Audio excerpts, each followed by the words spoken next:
I'm Tanya Austin with Liberty University. I want to talk to you for a moment about public history. With that being said, welcome to Texas. Within the 268,820 square miles, there's a lot of history to explore and share. From the rebellion against Mexico at the Alamo in San Antonio, to the victory and the establishment of the Republic of Texas at San Jacinto. And we can't forget the cattle drives that established Fort Worth, Texas, and the stockyards. You might have heard of these monumental areas of Texas history. However, the entire United States heard and was touched by Dallas, Texas. November 22nd, 1963, Dallas, Texas became a household name with the assassination of John F. Kennedy at Dealey Plaza. Arriving first in San Antonio for a dedication at Brooks Air Force Base, then on to dinner in Houston for the League of United Latin American Citizens, President Kennedy and Ms. Kennedy ended their day in Fort Worth. The morning of Friday, November 22nd, 1963, started as a rainy day in Fort Worth, where President Kennedy addressed several thousand people outside the Texas Hotel. And then, back inside that morning, he had breakfast and presented a speech to the Fort Worth Chamber of Commerce. President Kennedy's focus for this tour was to unite the nation for economic growth and military preparedness and defense of the nation. After the breakfast, President Kennedy and Ms. Kennedy left Fort Worth on Air Force One for a short flight to Dallas Love Field. Vice President Lyndon B. Johnson, Ms. Johnson, Governor Conley, and his wife, Ms. Nellie Conley, greeted President Kennedy and First Lady Jackie Kennedy once they had landed at Love Field Airport in Dallas, Texas. Since the rain had stopped, the top was removed from the limousine that would be taking the Kennedys and the Conleys to Dallas Trade Mart Center. It would be here at Dallas Trade Mart Center where President Kennedy would be speaking at a luncheon to Dallas civic and business leaders. So as they began their walk from the planes to the awaiting limousine, President Kennedy and First Lady Jackie Kennedy would walk along the lines greeting and shaking hands to the people that had gathered to meet them. This photo is the last close-up taken of President Kennedy by Eamon Kennedy, a reporter and a photographer for the Dallas Herald-Times. It is one of the most popular photos of President Kennedy still today.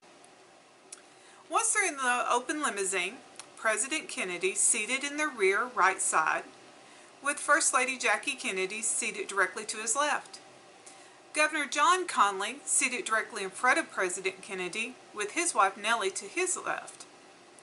The driver was Secret Service Bill Greer, and to his right was Senior Secret Service Agent Roy Kellerman. They pulled out towards Dallas.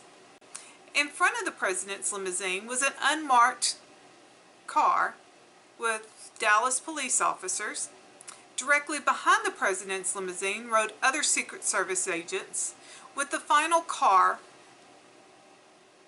there rode Vice President Johnson and his wife, Mrs. Johnson. Along the route, crowds of estimated 150 to 200,000 people lined the route that would be taken through the streets of Dallas. The planned route, published in the Dallas Morning News, the morning edition on November 22nd, 1963. The planned route was to take 45 minutes through a suburb of Dallas into downtown Dallas, along Main Street to Stemmons Freeway, arriving at the Trade Mart by 12:30 p.m. President Kennedy allowed for 2 unscheduled stops to greet the people of Texas along his route, causing the motorcade to run 10 minutes later than it was scheduled. Once the motorcade arrived at Dealey Plaza, the lead car turned right onto Houston, then left onto Elm, right in front of the Texas School Book Depository. This route was not as published in the newspaper. As the motorcade turned into Dealey Plaza at 12:30 p.m., Ms. Conley turned to President Kennedy and stated, "Mr. President, you can't say Dallas doesn't love you." President Kennedy replied, "No, you certainly can't." These would be the last words spoken by President John F. Kennedy, for as the motorcade turned onto Elm Street, 3 shots rang out.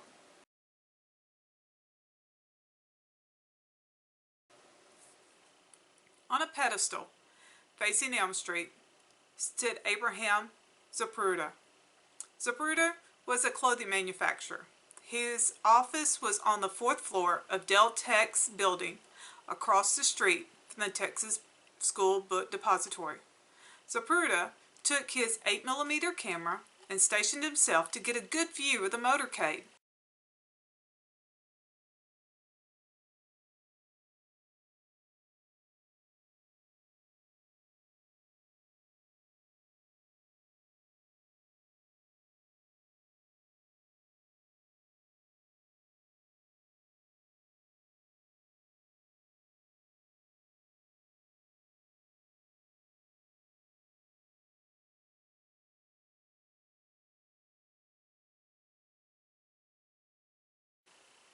I tell you this story because it was the most viewed film of the assassination of President Kennedy. Zapruder Films was used to the investigation of the assassination and later would air on several stations after being credited and edited for removal of extremely graphic details. Governor Conley testified that he recognized the first shot and turned toward President Kennedy to check on him, which in turn allowed the second bullet to hit Governor Conley in the right upper part of the body and into his wrist. Many reports state it was because he turned at that time that saved his life. As Governor Conley began to yell, "Oh no, no, my God, they're going to kill us all," Miss Kennedy turned to face President Kennedy as the fatal shot hit President Kennedy in the back of his head. Zapruder's film shows Mrs. Kennedy trying to climb out of the back of the car as Secret Service agent Clint Hill jumped on the back of the limousine and the motorcade raced through the tunnel to Parkland Hospital. These are views of the Texas School Depository and the place of the shots in 1963. The 6th floor corner window is where 3 shell casings and the M91 38 bolt action rifle was found. The 3 X's in the middle of Elm Street today are where the limousine was located as each bullet hit.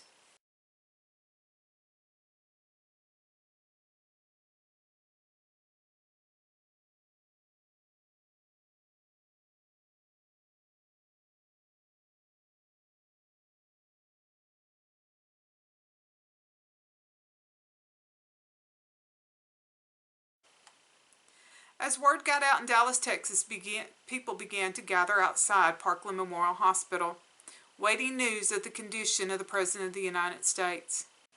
The Secret Service was able to get the cover back on the limousine so that it would not be disturbed until forensics could be done. Once again, the keen eye of Emma Kennedy, journalist and photographer, would capture a picture of a young girl outside Parkland Hospital.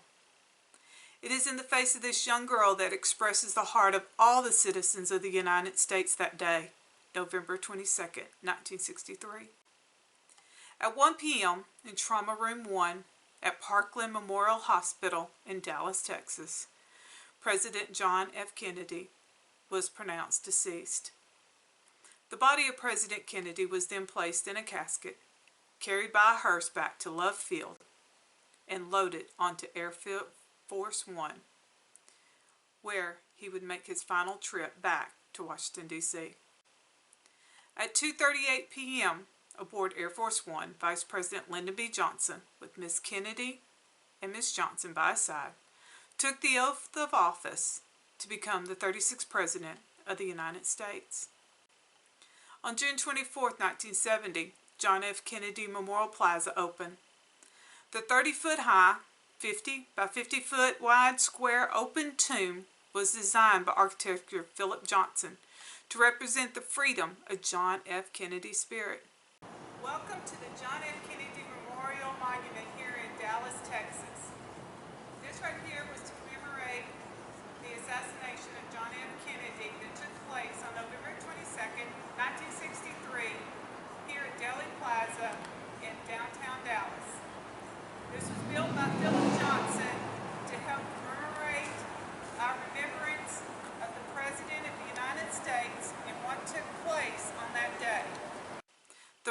memorial sits 1 block away from Elm Street in the Depository Building.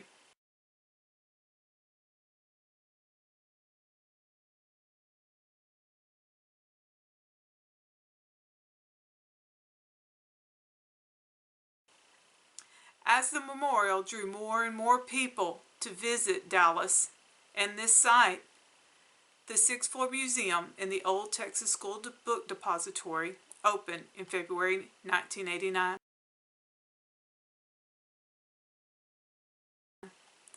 The museum is located at the very spot Lee Harvey Oswald fired the shots that allegedly killed President John F. Kennedy. The window that he shot out of is left open to this day.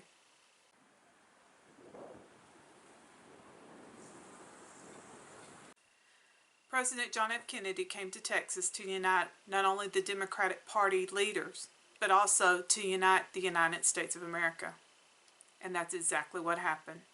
As Lyndon B. Johnson took the oath of office in Air Force One to become the next president of the United States 2 hours and 8 minutes after the assassination of President John F. Kennedy, President Johnson called a joint session of Congress and gave the "Let Us Continue" speech, requesting unity among all the parties. And it was through the national grief of the country that pulled America together as a country and united the citizens of the United States of America. Thank you.